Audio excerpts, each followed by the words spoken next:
Hello, and welcome back once again to Infinite Jeff, the project where I, Jeff, read the book Infinite Jest to you one page at a time, one day at a time. I read the book into the microphone, into my computer, into the program Audacity, and then I compress it, and I stopped removing the background noise because I think that's been adding extra processing. Well, I know it adds extra processing soundingness to the vocal quality. I am working on getting a better mic anyway. But my speakers suck too. That's the problem, is that there's a lot of stuff to improve. But anyway, compress it. Export it as a wave. Well, I save it as an Audacity project file. I think it's .aup, and then I export it as a wave file, which is the Windows waveform file, which is essentially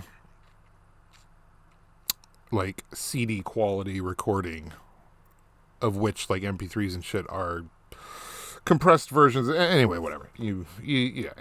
And then I take that wave file and I import it into Adobe Premiere, which is a video editing program, and I usually just throw my thumbnail, on top of the waveform, and with the page number, and export it as I think it's an MP4 file, but it's a standard file for uploading to, if your intention is to upload it to YouTube. But I also possess the original, I could always go back and export it at a higher quality too, or lower quality.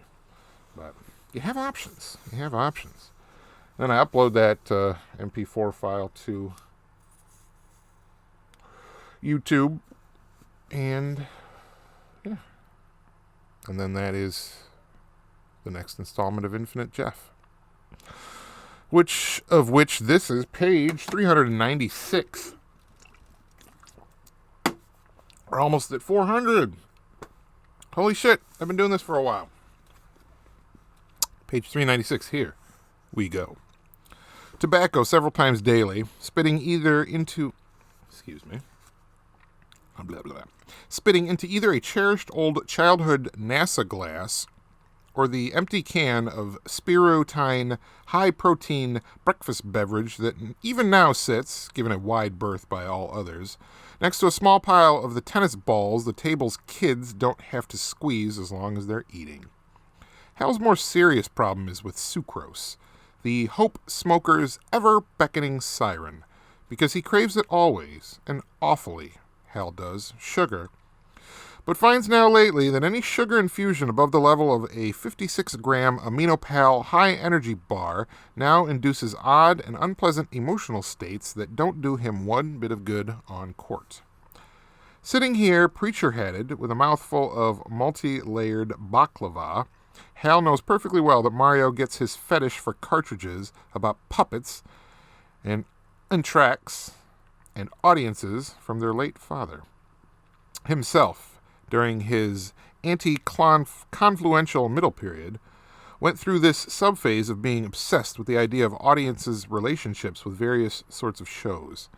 Hal doesn't even want to think about the grim one about the Carnival of Eyeballs, footnote 154.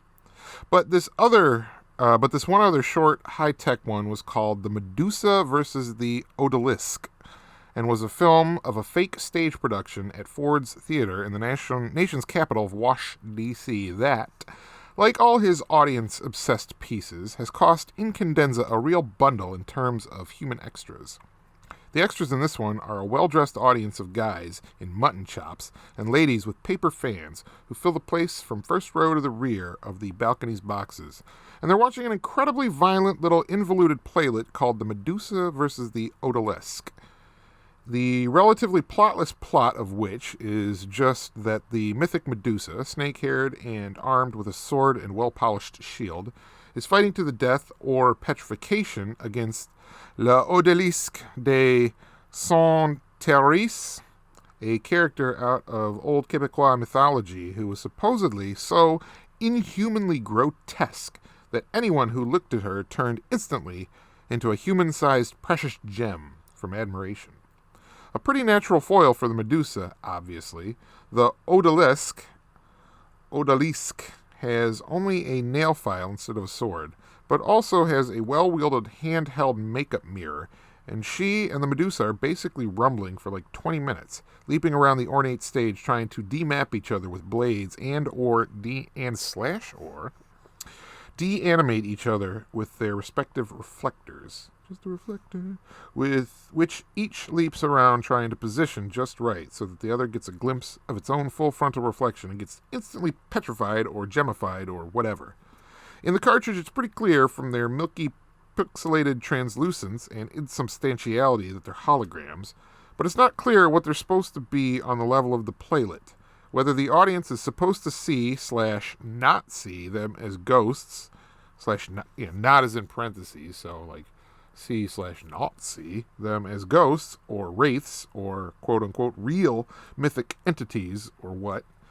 But it's a ballsy fight scene up there on the stage, having been intricately choreographed by an Oriental guy himself rented from some commercial studio and put up in HMH, who ate like a bird and smiled very politely all the time and didn't even have a word to say to anybody. That, my beautiful audience, is page number 396 of the book Infinite Jest, the Back Bay Books edition, which was it's the 10th anniversary paperback edition. So it was published in 2006. This particular book, it's the 8th printing, but the first printing of this particular edition, the Back Bay Books edition, published November 2006. So original hardcover was February 96. Little and Brown, and I guess Back Bay got the paperback rights because they published February 97. So you had to wait a whole year to buy this in paperback. Can't imagine how heavy the fucking hardcover is. Right, kill a man or woman or non-binary person with it, but you shouldn't, and I wouldn't want to do that. Unlike my fellow Americans, it seems, I don't want to kill people. I don't want to hurt people. Like, I'm not looking for a fight. A lot of people out there looking for a fight.